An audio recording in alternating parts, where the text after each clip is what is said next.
Millions witnessed live as Barack Obama said, "Sit down, girl." But Karoline Leavitt's sharp, confident response stunned the entire room and even surprised her critics. To grasp the weight of that moment, it's worth noting that tonight's forum was no ordinary conversation, held at the Phoenix Convention Center under the title Leadership Across Generations. It was expected to bring together two contrasting figures, a former president once seen as a symbol of hope and a young rising conservative, to discuss America's future. Yet, the atmosphere designed for reconciliation quickly turned into a battlefield. For months, Karoline Leavitt had relentlessly criticized Obama's legacy, accusing him of championing hope while abandoning the working class. Obama's camp fired back, dismissing Karoline as a noisy rookie, too inexperienced to grasp the complexities of governance. The simmering tension built up during the opening remarks, and as the two sat at a long green-draped table under stage lights, the audience sensed a clash was imminent. Obama leaned back slightly, a smug smirk on his lips, believing a cold quip could silence his young opponent. But when the three words, "Sit down, girl," rang through the microphone, the room froze. Chairs shifted, breaths caught in a collective gasp. A student in the third row gasped. Did he just say that? A pastor in the front shook his head in disbelief, while reporters frantically typed their first lines.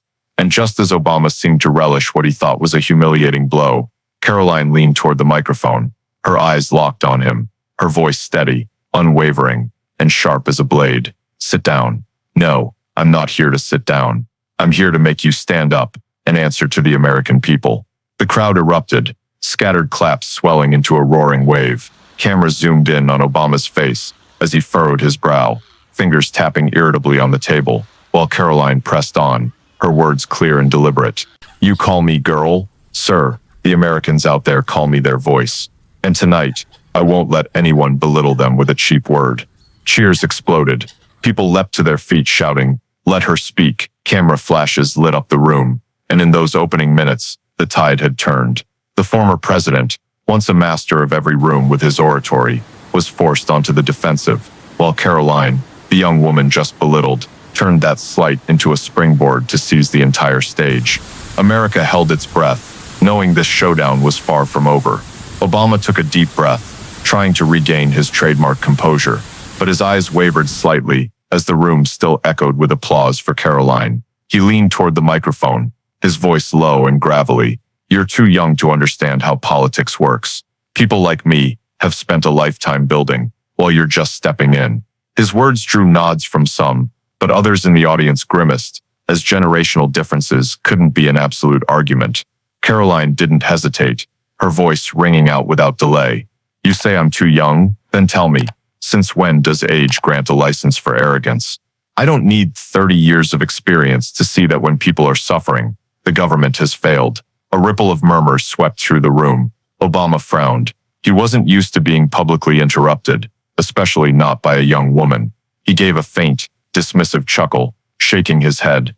"You've never had to bear the weight of a nation. You've never sat in a situation room, never made life or death decisions in the dead of night." His voice emphasized each word, as if reminding the room of his past glory.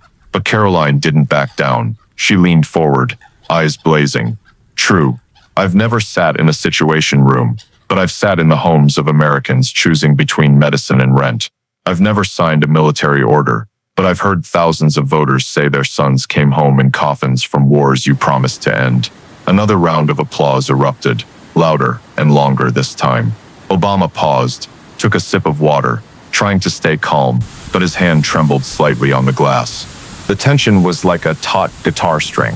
Obama tried to regain control by listing his achievements: healthcare reform, the killing of bin Laden, America's strong global image. But Karoline countered blow by blow. Obamacare left millions uninsured. That manhunt may have succeeded, but it didn't erase the thousands of lives lost in wars you vowed to end. And a strong America. Ask the small businesses that shuttered after your tax policies ignored them. The crowd roared, some clapping in agreement, others booing in dissent, the room splitting into two clear emotional camps, like magnets colliding. Obama's voice grew sharp, his usual rhythm faltering for the first time that night. You can recite lines from a briefing, repeat campaign trail stories, but leadership isn't storytelling, it's action. Karoline didn't hesitate to strike back. pointing directly at him. Exactly. Leadership is action, and action isn't telling a young woman to sit down just because you're afraid of what she's about to say. Action isn't promising and forgetting, or praising yourself while the people lose faith. The room exploded again, with even amen calls rising from the front rows, where pastors once familiar with Obama now nodded in approval of Karoline. The air was electric, like the calm before a storm. Obama leaned back, a flash of barely contained anger in his eyes, but Karoline pressed on, delivering a final cut. You told me to sit down because you think my generation is just a shadow of yours. But the truth is, it's my generation that will make you stand up and answer, not with myths, but with facts. Silence hung for a moment, then applause and cheers erupted. A young student raised their phone to capture the scene, framing Obama's stern face against Karoline's radiant one under the stage lights. A stark contrast that encapsulated the entire story. A symbol of the past faced a voice of the future, and no one in the room could remain indifferent. They knew this wasn't just a debate. It was a moment redefining America's leadership. Karoline had barely sat down when the room erupted like a pressure cooker with its lid blown off. Obama sipped his water, trying to mask the anger clear on his face, but his eyes seemed to want to slam a door on his young opponent. He shook his head, smirking. You can tell emotional stories all you want, but politics doesn't run on emotion. It runs on experience, on negotiations you'll never understand.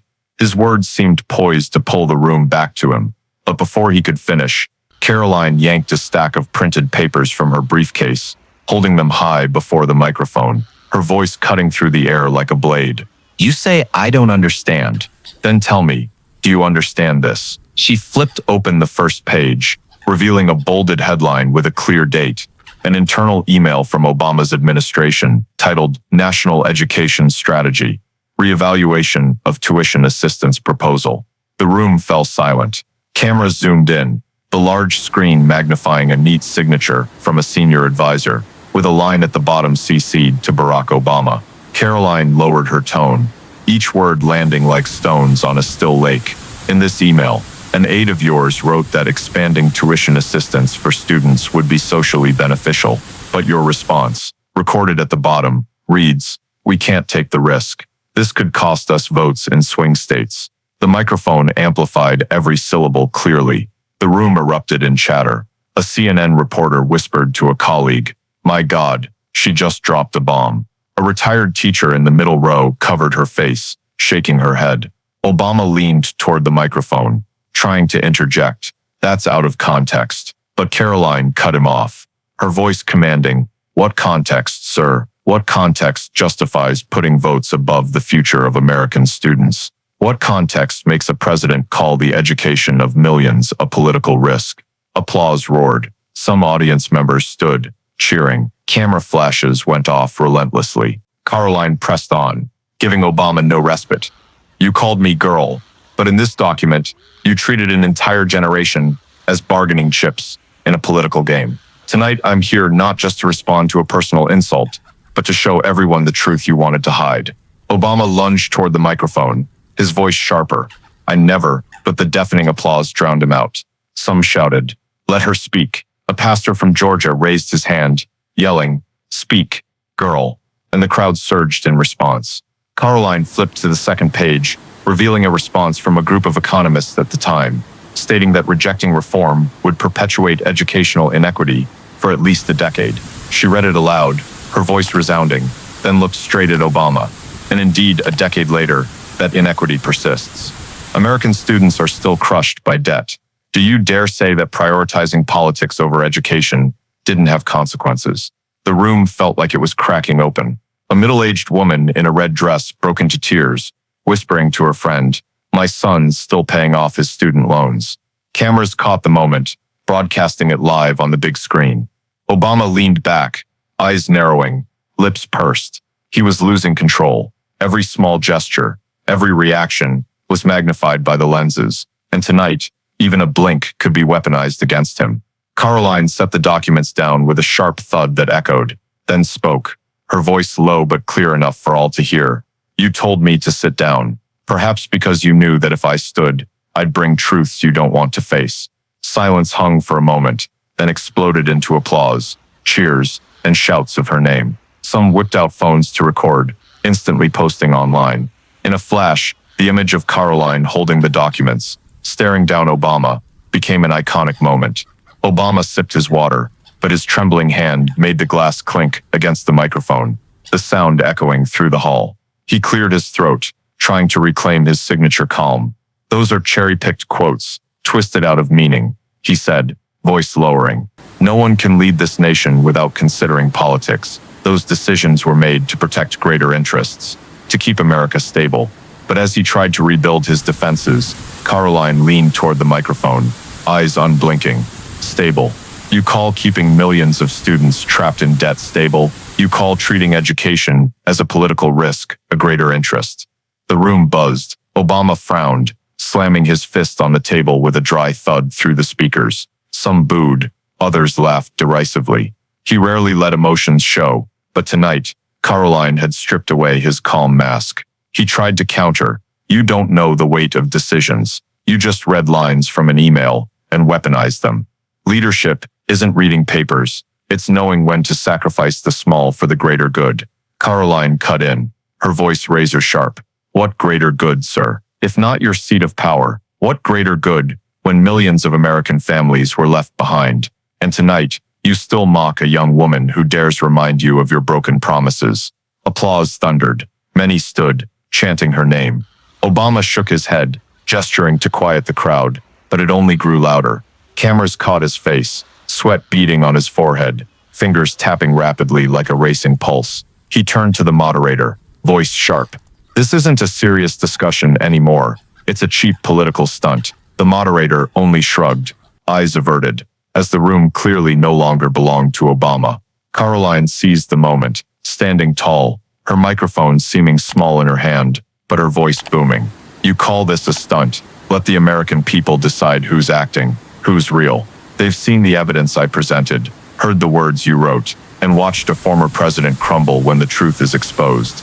Another wave of "let her speak" surged, drowning Obama's attempt to interject. He raised his voice. "You don't understand anything. You're just exploiting anger." But his own anger gripped him, making his words stumble, his once eloquent voice turning shrill and unsteady. Karoline stared directly at him, a faint smile flickering. "You're right about one thing. I'm tapping into anger, but it's not my anger. It's the anger of millions of Americans left behind, forgotten, labeled as numbers in a power game. And tonight, they won't stay silent anymore." The crowd roared like a tidal wave, with applause, stomping feet, and cheers blending together. Obama leaned back, eyes darkening, unable to respond for the first time that night. His hand tapped aimlessly, as the entire rhythm of the confrontation now rested in Karoline Leavitt's hands. Karoline took a deep breath, letting the applause fade, then leaned toward the microphone, her eyes sweeping the room, as if meeting every face. Her voice softened, but each word rang clear. "You know, this isn't the first time I've been called girl. Back in college, during a policy debate, I stepped onto the stage with a thick stack of research and meticulous preparation. A professor gave me a cold smile and said, 'Little girl, you're too green to understand this.' The room laughed. That laughter haunted me for months, but I didn't sit down. I didn't give up. I kept speaking, and when it ended, the students in the room stood and clapped, while that professor sat silent. The room stirred, many nodding, some young students gripping each other's hands, seeing themselves in her story. Karoline's voice rose. Later in my first campaign, a reporter asked me on camera if I was mature enough to be taken seriously by voters. I smiled and said, "Age doesn't define wisdom, and gender doesn't determine leadership." That day, hundreds of ordinary people shook my hand, saying they saw their daughters, their granddaughters, in me. Applause erupted, drowning Obama's attempt to interrupt. Karoline pointed at the former president, her voice icy. "Tonight, when you called me girl, I heard the echo of everyone who's tried to silence me, to make me bow, but you miscalculated. Every time someone uses that word to belittle me, I grow stronger, and tonight is no exception." The room exploded, applause mixing with cheers, some raising fists. A middle-aged woman in the fifth row shouted, "Go Karoline." A young girl in the audience covered her face, crying, whispering to friends, "She's speaking for us." Obama clenched his jaw, hands clasped tightly on the table, his face rigid. He waited for the room to quiet, then cut in. "Your story may be touching, But leadership isn't built on personal feelings. It requires calm. It requires responsibility. Karoline struck back, her voice like a hammer. Yes, leadership requires responsibility, and the first responsibility is respecting people, not reducing them to boys or girls to demean them. It's listening when the young speak, not silencing them with slurs. If you can't do that, you don't deserve to call yourself a leader. Applause thundered again, now nearly unanimous. Obama exhaled sharply, clearly pushed back another step. Karoline looked straight into the camera, her voice softening as if speaking to millions watching at home. I've heard "sit down, girl," my whole life, from classrooms to boardrooms to politics. And each time, I stand taller, because I know if I sit, millions of young people will be forced to sit too. But I'm here to prove we don't have to bow to anyone. The applause roared like thunder, the room nearly shaking. In that moment, Karoline was no longer just a young spokesperson, but the embodiment of a generation challenging old power, a generation tired of being called girl or boy and ready to fight back on the spot. The room still echoed with "Go Karoline" chants as she swiftly shifted to a fence, not giving Obama a moment to catch his breath. Her hand lightly pulled her briefcase, drawing out a file stamped in bold red. The stage lights glinted off its cover as she held it high for the room and cameras to see. You say I only tell personal stories. This isn't personal. This is the truth, written in the signatures of those who worked under you. Her voice was clear as she flipped open the first page. Cameras zoomed in, the large screen displaying a headline, "Memorandum, Small Business Tax Relief, Rejected." The room fell silent for a moment, then buzzed with confused whispers. Karoline read a passage verbatim. This proposal aimed to reduce tax burdens for small businesses, but was rejected due to concerns about political impact in industrial states. She looked up, locking eyes with Obama. You promised to be the voice of the working class, but in this document, your priority wasn't workers or small businesses. It was vote calculations. Scattered applause grew into a wave, with whistles and cheers rising. Obama leaned in, his voice sharper. That wasn't my final decision. It was just a reference. You're deliberately distorting the policy process. But Karoline didn't let him regain ground, holding up another page. This one a handwritten note, signed, B.O. She pressed, voice firm. And this, no longer a reference.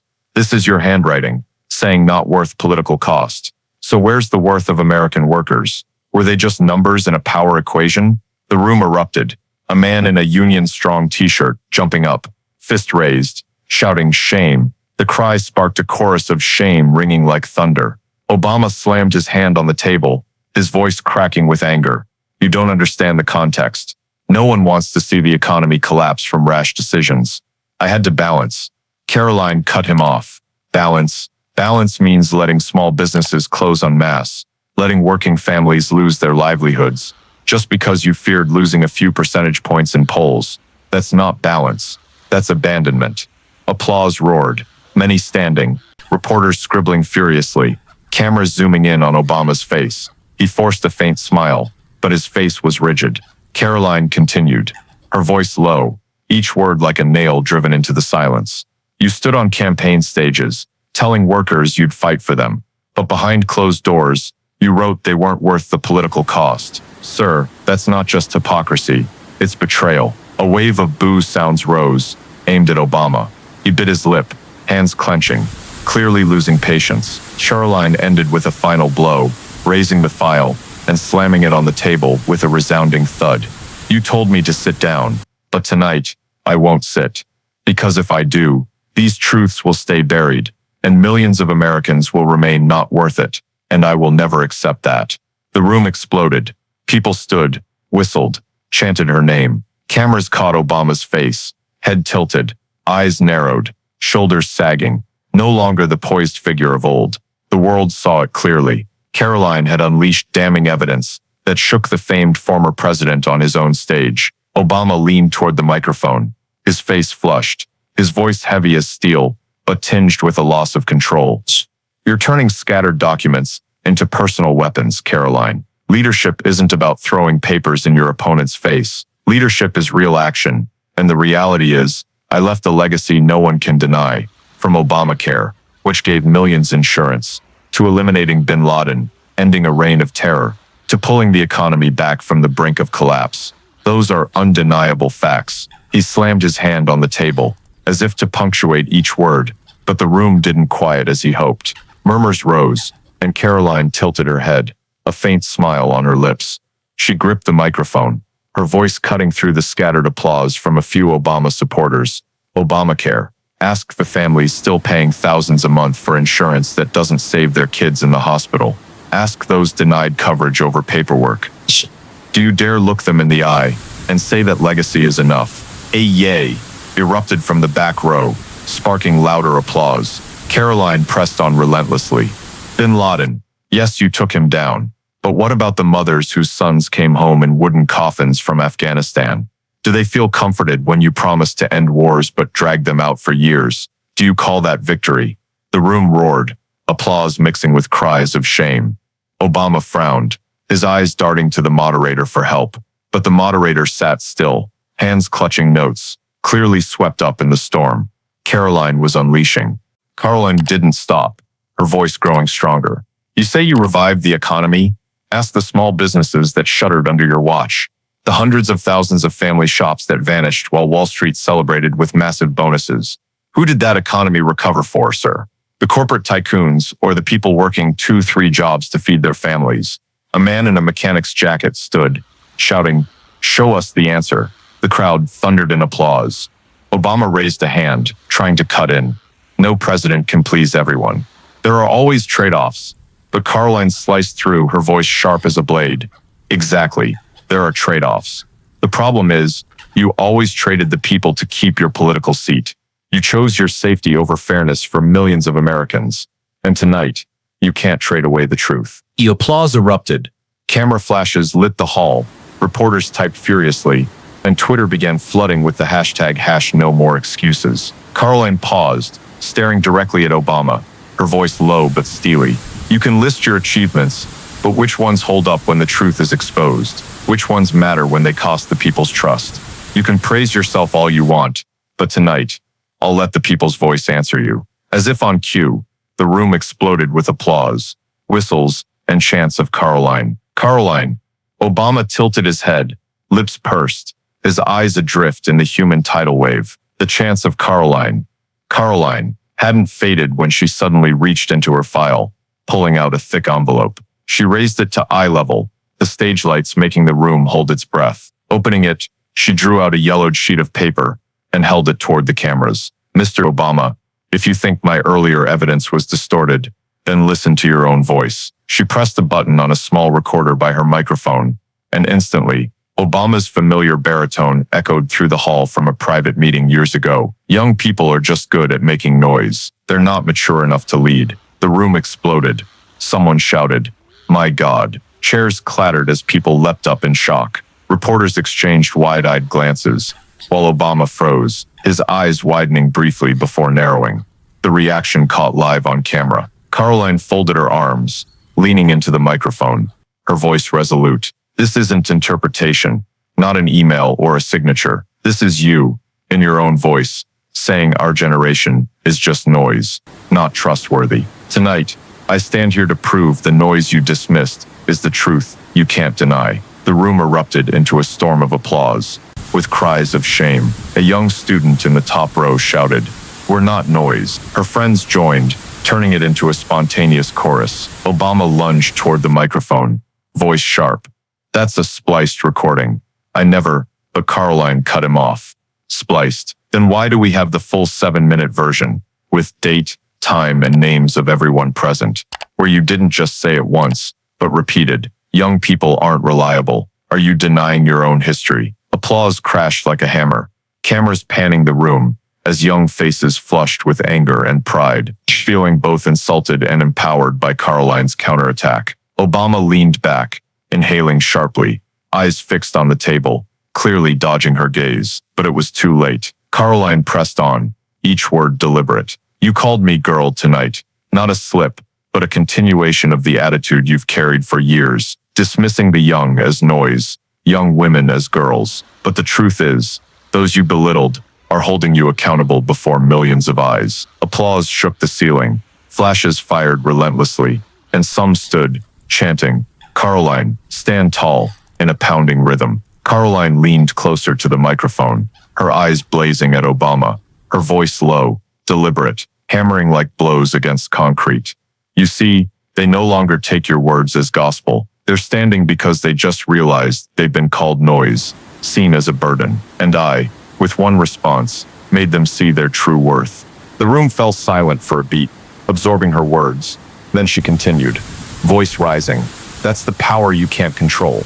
Not from titles, not from seats of power, but from people feeling seen, heard.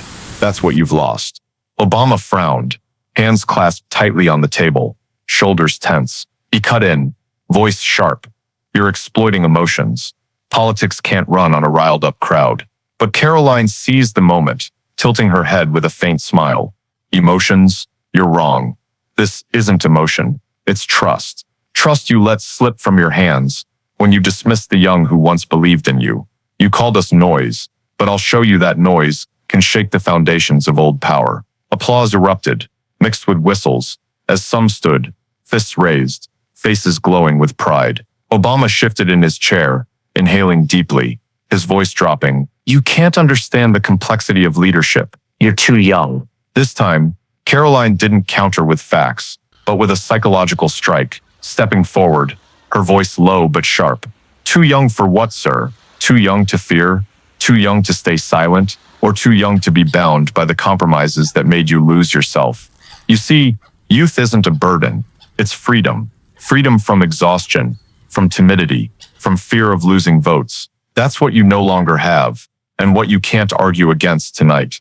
The room exploded, applause tearing through the ceiling.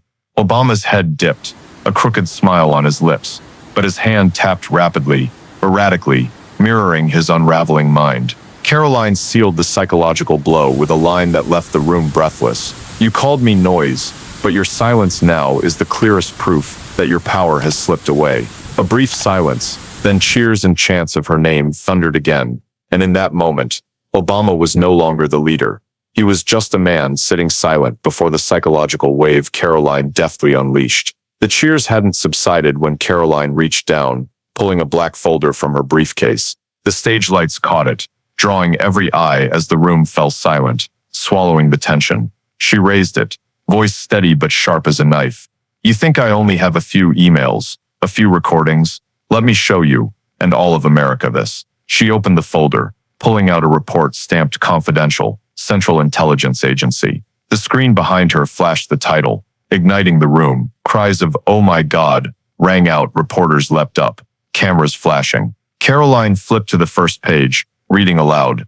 October 2010. The CIA sent an urgent warning about a small-scale terrorist plot on U.S. soil. The report urged immediate action from the president and cabinet, but the response was delayed 72 hours. Result: a bombing at a Denver market was narrowly averted by local police, not top-down leadership. She looked up, eyes locked on Obama, voice blazing, and at the bottom of this page, the signature approving the delay is none other than Barack Obama. The room erupted, boos, chairs shifting, people standing, pointing at him. Obama grimaced, hands clenching, then tried to cut in. That's unverified. You can't. But Karoline shut him down, voice firm. Unverified. Then why is your signature on the original? Why did Denver's people live in fear for days because their president downplayed a warning? Do you call that experience? Cries of shame echoed from all sides. A veteran in the middle row broke into tears, holding a photo of a loved one lost in another attack, shouting, "You let us down." Cameras caught it, broadcasting live on the big screen, setting the room ablaze. Obama's face reddened, leaning forward, voice trembling. No one can make perfect decisions every time. We had to weigh, but Karoline struck again. Weigh what? When a city nearly became a war zone. Weigh what? When innocent people relied on luck instead of decisive action. You hesitated.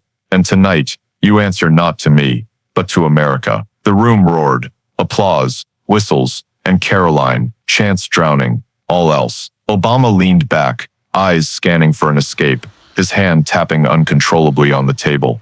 The room was still reeling from the CIA file when Karoline lowered her voice, eyes fixed on Obama, no longer wielding data but striking at his personal ethics.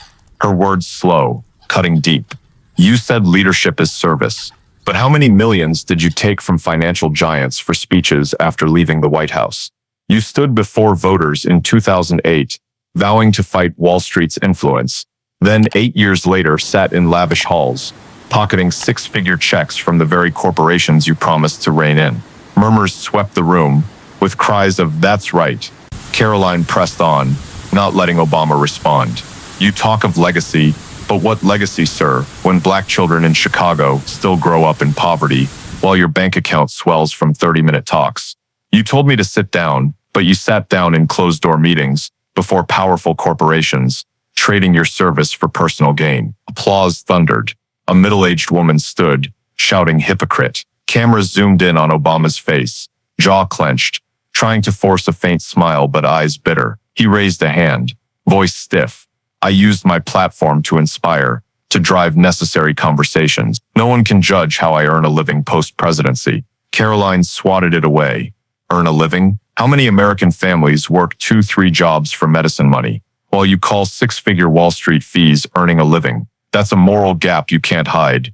And tonight, you can't escape this truth. The room erupted, people standing, stomping in rhythm. Obama shifted back, shoulders heavy, eyes on the table, while Karoline stood firm, her voice ringing as a final verdict. You were once a symbol of hope, but with your decisions and choices, you turned that hope into a ticket to lavish boardrooms. You didn't just betray those who believed in you. You betrayed the oath of service you swore to America. Applause roared, unstoppable, drowning the moderator's attempts to calm the room. In that storm, Obama turned his face away, as if unable to bear the moral assault stripping bare the image he'd so carefully built. The angry applause over Obama's lucrative fees hadn't faded when Karoline pulled out a small silver USB, holding it high before the cameras, its gleam catching the stage lights. The room fell silent, bracing for another blow. She plugged it into the connected projector, and the big screen lit up with a title: Video Conference, Private Remarks, 2015. An image of Obama appeared, relaxed in a white shirt, tie loosened, surrounded by men in sharp suits. His voice echoed, low, with a half smile. These opponents, I don't take them seriously. On camera, I play nice, but backstage, it's all a joke. Our voters forget fast. Angry today, voting for me tomorrow. The room exploded, cries of wow ringing out, some clutching their heads in disbelief. Cameras zoomed in on Obama's face on stage, pale, eyes wide, clearly blindsided by the video's exposure. Karoline crossed her arms, eyes on the screen, voice resolute. This isn't me storytelling or an internal memo. This is you, in your own image, your own voice, showing your true attitude toward American voters, treating them as naive, forgetful politics, as a power game. Boos erupted. A man in a blue shirt leapt from his seat, shouting, "You mocked us behind our backs." Others joined, chanting shame, shaking the hall. Obama bowed his head, then looked up, trying to argue, that's a doctored video, not the full context. But Karoline played the next clip. Obama leaning back, voice casual. We do what it takes to keep the seat. The crowd out there can shout all they want. They won't change a thing. The room ignited, young students yelling, "We will change." The crowd chanted in rhythm, "We will change, we will change," with applause and stomping feet. Karoline lowered her voice, each word a nail. You called me girl, my generation noise, but this video shows you saw the whole nation as a joke to be bargained with. That's the truth you fear exposed. Cameras zoomed in on Obama, sweat beading, hands trembling on the table, while Karoline stood tall, her voice a verdict. You were once a symbol, but what symbol survives mocking those who believed in you? Tonight, America sees clearly, not me, but you, as the meaningless noise.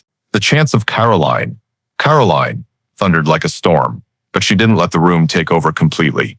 Raising a hand to quiet the crowd, her eyes stayed locked on Obama. Then she leaned close to the microphone, voice low, clear, each word carved into the air. You told me sit down, girl. You called my generation noise. You put votes above education, your political safety above people's lives, abandoned small businesses, sat in lavish boardrooms, taking fat checks, and ultimately mocked the voters who elected you. So, Mr. Obama, what's left for me to sit down for? The room held its breath for a moment, then erupted in ferocious applause, whistles, and stomping, with cries of shame, drowning any defense. Obama leaned toward the microphone, nearly shouting, voice sharp and trembling. That's splicing, distortion. I never betrayed America. I was president of the United States. But Karoline raised her file high, voice booming over his. Yes, you were president, and that's why your words, your decisions, cut deeper than anyone's. That's why betraying the people's trust is the gravest sin. Applause roared.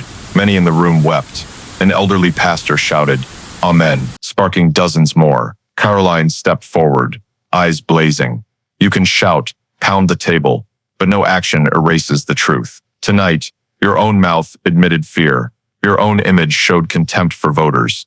And your trembling now proves the symbol has fallen. Obama slammed the table, voice snarling. You don't understand leadership's pressures. You're just a newcomer exploiting crowd anger. Karoline didn't flinch, offering a thin, calm smile. If calling out the truth is exploiting, I'll take it. I'd rather stand here, called an opportunist, than sit there, remembered by a nation as a betrayer. A moment of silence gripped the room, then applause thundered endlessly. Cameras zoomed in on Obama, breathing heavily, sweat streaming down his temple, eyes blazing with anger, but lacking their old confident spark.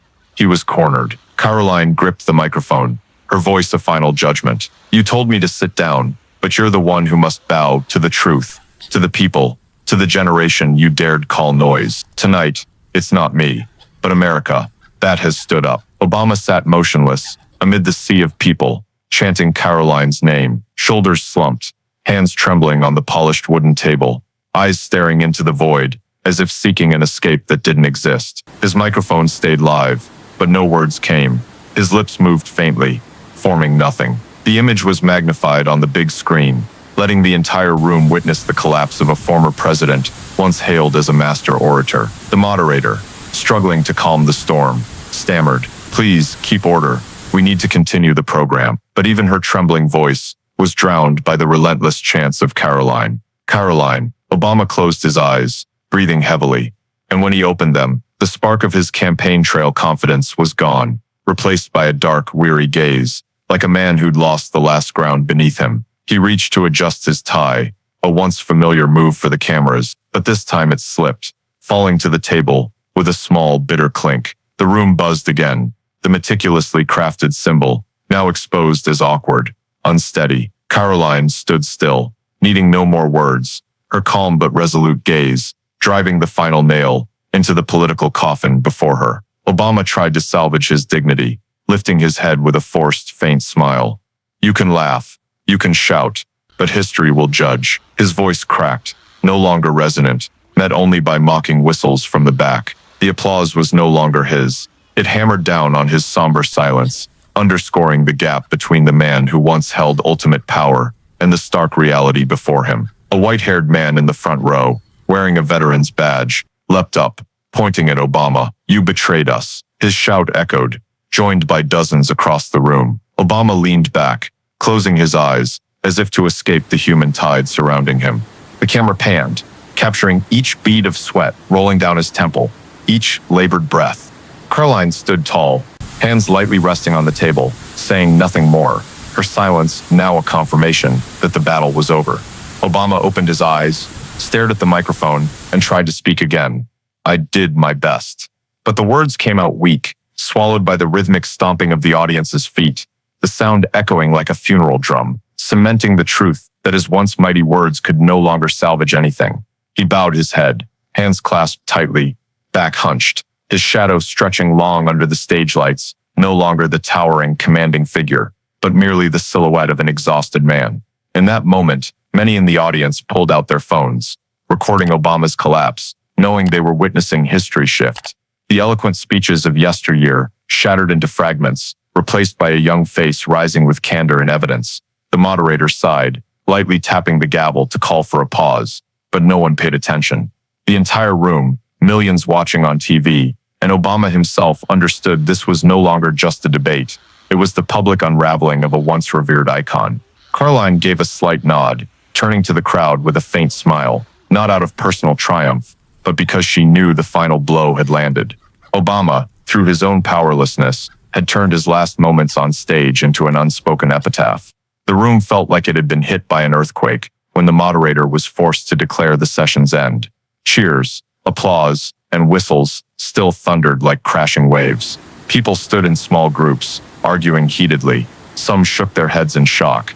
Others clapped each other's shoulders, eyes gleaming, all aware they'd witnessed a turning point. Reporters rushed out, phones ringing non-stop, breaking flashing across news channel screens. The image of Karoline standing resolute beside a bowed Obama flooded the internet, going viral at lightning speed. In a nearby cafe, people turned on TVs, buzzing loudly. A young woman exclaimed, "She just spoke for our generation," while an older man nodded. I never thought I'd see a former president silenced like that. The aftershock spread beyond the hall's four walls, into homes, dinner tables, classrooms. In Denver, a small business owner emailed a colleague. Finally, someone dared to talk about the documents they ignored. In Detroit, a pastor recounted during Sunday's sermon, "Last night, we saw respect isn't a gift, it's a duty." At universities, students shared clips of Karoline's counterattack, the hashtag #StandUpAmerica, rocketing to the top, spawning a wave of new slogans. In that context, Karoline needed no further interviews, no promises. Her image became the message. The young generation would no longer sit in silence when told to. Truth would rise, no matter how long it was buried, and respect came not from titles, but from how you treat others. As she left the hall, flashes erupted. Hundreds of hands reached out in welcome. Karoline smiled, her voice ringing out one last time that night, soft but clear. What matters isn't who sits in the seat of power, but whether they dare to stand with the people. The crowd exploded in cheers, and in that moment, the message was etched. A new chapter in American politics had begun, one of truth, dignity, and a generation that would never sit down again. If you believe truth and dignity must be defended as Karoline did tonight, hit subscribe to not miss the next stories. Thank you for watching. See you in the next video, where we'll continue witnessing moments that change America's history.